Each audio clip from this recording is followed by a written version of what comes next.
غسل کب فرض ہوتا ہے اور غسل کا طریقہ کیا ہے۔ رسول اللہ صلی اللہ علیہ وسلم نے فرمایا ان اللہ لا یستحیی من الحق، اللہ تعالیٰ حق بات کو بیان کرنے سے حیا نہیں کرتے۔ تو غسل کے جو مسائل ہیں ان میں بھی بعض دفعہ کچھ ایسی باتیں آتی ہیں جو بظاہر حیا کے خلاف ہیں، لیکن علم کی ایک بات ہے، سیکھنے اور سکھانے میں حیا اگر کریں گے تو پھر ظاہر ہے ساری زندگی جاہل ہی رہے گا انسان۔ اور غسل کے مسائل سیکھنا اس لیے ضروری ہے کہ غسل جب فرض ہوتا ہے تو جب تک مکمل غسل نہ ہو آپ کی نماز ادا نہیں ہوتی۔ رسول اللہ صلی اللہ علیہ وسلم نے فرمایا الماء من الماء، حدیث ہے کہ غسل فرض ہوتا ہے خواہش نفس کے ساتھ جسم سے منی خارج ہونے سے۔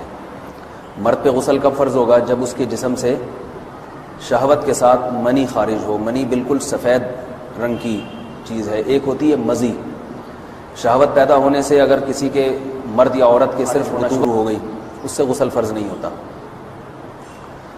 جب تک مکمل شہوت پوری نہیں ہو جاتی اور مادہ منویہ خارج نہیں ہو جاتا، چاہے احتلام کی صورت میں ہو یا کسی بھی طرح سے ہو۔ مردوں کے ساتھ چونکہ یہ بہت زیادہ ہوتا ہے نائٹ فال کی صورت میں، مردوں پر غسل کی یہ صورت بہت زیادہ فرض ہوتی ہے۔ جیسے ہی بلوغت ہوتی ہے تو احتلام شروع ہو جاتا ہے، ہفتے میں 1 دفعہ 2 دفعہ، نوجوانوں کو روزانہ بھی 2 دفعہ ہوتا ہے، جبکہ خواتین میں یہ والے غسل کی صورت بہت ہی کم ہوتی ہے کہ ان کو نائٹ فال ہو یا اس طرح سے غسل فرض ہو۔ ہزاروں میں کسی ایک عورت کے ساتھ ایسا ہوتا ہے۔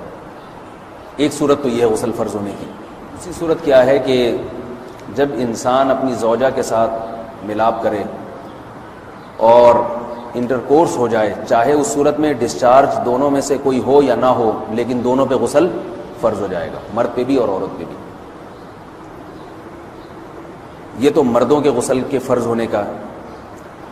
مردوں کے غسل میں ایک چیز یہ بھی ہے کہ اگر آپ کو نیند کی اور صبح آپ اٹھے اور آپ نے کپڑوں پہ نشان دیکھا، اب آپ کو یہ پتہ نہیں چل رہا کہ یہ منی کا نشان ہے یا مزی کا ہے، تو بھی آپ پر غسل کرنا فرض ہے۔ یہی سمجھا جائے گا کہ یہ آپ خواب میں ڈسچارج ہوئے ہیں۔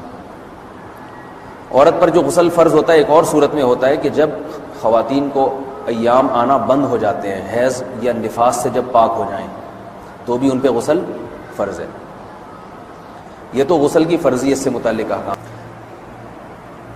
کچھ چیزیں ایسی ہیں جن میں غسل سنت ہے، فرض نہیں ہے۔ جمعہ کے دن غسل کرنا رسول اللہ صلی اللہ علیہ وسلم نے بہت زیادہ تاکید کی ہے۔ سنت کی 2 قسمیں ہیں، سنت مؤکدہ اور سنت غیر مؤکدہ۔ مؤکدہ وہ ہوتی ہیں کہ جن کو چھوڑنے کا اگر کوئی معمول بنا لے تو گناہ کا خطرہ ہے اور ایسا شخص قابل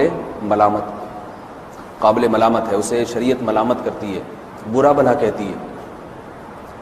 تو غسل سنت مؤکدہ ہے، ہفتے میں 1 مرتبہ، چاہے جمعے کے دن ہو یا کسی بھی دن ہو۔ جو مسلمان ہفتے میں 1 دفعہ بھی نہیں نہاتا، وہ کتنا ہی نیٹ کلین ہو، مگر شریعت کی نظر میں وہ قابل ملامت ہے، اسے تانے دینے چاہیے کہ شرم نہیں آتی ہو مسلمان مگر رہتے ہو بھنگیوں اور چماروں کی طرح۔ ملامت تو اسی کو کہتے ہیں نا۔ اس کی دلیل رسول اللہ صلی اللہ علیہ وسلم نے فرمایا، صحیح حدیث ہے، حق علی کل مسلم ان یغتسل کل اسبوع مرۃ، کہ ہر مسلمان پر لازم ہے کہ وہ ہفتے میں کم از کم 1 مرتبہ غسل کرے۔ ہر مسلمان پر لازم ہے، چاہے اس پہ غسل فرض نہ بھی ہو۔ اور کس دن بہتر ہے؟ جمعہ کے دن۔ نبی صلی اللہ علیہ وسلم نے حکم دیا ہے کہ جمعے کے دن غسل کیا جائے۔ امام احمد ابن حنبل کا مذہب یہ ہے کہ جمعے کے دن غسل کرنا واجب ہے، صرف سنت نہیں ہے بلکہ واجب ہے، لیکن جمہور کا مذہب یہ ہے کہ سنت عمل ہے۔ غیر مسلم جب اسلام قبول کرتا ہے تو اس وقت بھی اس کے لیے غسل کرنا سنت ہے۔ جب ہم مردے کو نہلاتے ہیں تو جو مردے کو نہلائے اس کے لیے بھی خود غسل کرنا افضل ہے، سنت عمل ہے۔ عید کے دن غسل کرنا سنت عمل ہے۔ تو یہ وہ تمام مواقع ہیں جن میں غسل کر رسول اللہ صلی اللہ علیہ وسلم کی سنت ہے۔ غسل کا طریقہ کیا ہے؟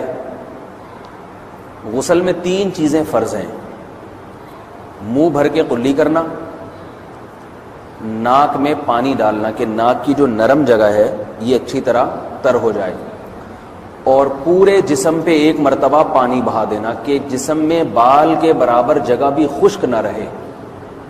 یہ تو ہے فرض، یعنی یہ کام کسی نے کسی بھی طرح سے کر لیا تو غسل ادا ہو جائے گا، چاہے اس کی نیت غسل کی تھی یا نہیں تھی۔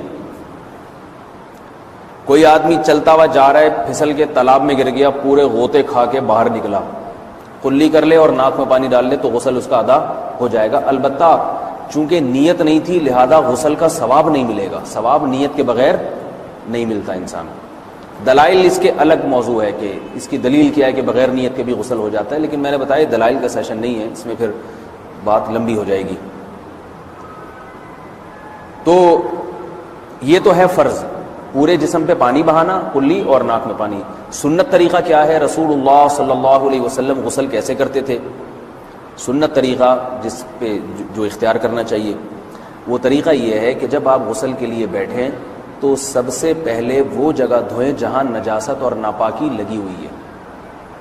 نائٹ فال ہوا، کسی کو احتلام ہوا، تو جہاں جہاں گندگی لگی ہے پہلے اس جگہ کو دھوئیں، استنجا کریں، شرمگاہ کو دھوئیں اچھی طرح، سمجھ رہے ہیں بات کو؟ اس کے بعد ہاتھ دھوئیں اور مکمل وضو کریں جیسے ہم عام حالات میں وضو کرتے ہیں۔ مکمل وضو کرنے کے بعد دائیں کندھے پہ پانی ڈالا، لیفٹ سائڈ پہ پانی ڈالا۔ پہلے زمانے میں تو چلو سے غسل ہوتا تھا، ہاتھ دھو لیے تو اب چلو سے پانی لے کے یہاں ڈالا جا رہا ہے، چلو سے پانی لے کے یہاں ڈالا جا رہا ہے پورے جسم میں، اور چلو سے پانی لے کے 3 دفعہ سر پہ ڈالا جا رہا ہے۔ تو آج کل چلو ولو تو ہے نہیں، شاور کے نیچے جا کے کھڑے ہو جاتے ہیں، تو اس میں یہ کہ شاور کھولے اس میں کھڑے ہو جائیں، سارے چلو اس میں خود بخود ہی ہو جائیں گے، پورے جسم پہ پانی بہہ جائے گا۔ نبی صلی اللہ علیہ وسلم کے دور میں یہ جدید چیزیں نہیں تھیں، شیمپو اور صابن، تو آپ صلی اللہ علیہ وسلم بیری کے پتوں سے غسل کی ترغیب دیا کرتے تھے۔ بیری کے پتوں کو اگر پانی میں پکایا جائے تو پانی میں میل کچیل صاف کرنے کی صلاحیت بہت بڑھ جاتی ہے۔ ہمارے زمانے میں اس تکلف کی ضرورت نہیں ہے، صابن ملتے ہیں اس سے نہا لے آدمی، نہایا کریں، بہرحال کہنے کا مقصد یہ آپ لوگوں سے۔ تو یہ سنت طریقے سے غسل ہو جائے گا آپ کا، سمجھ رہے ہیں بات کو؟ سب سے پہلے استنجا کیا، اس کے بعد وضو کر لیا، اس کے بعد غسل کر لیا۔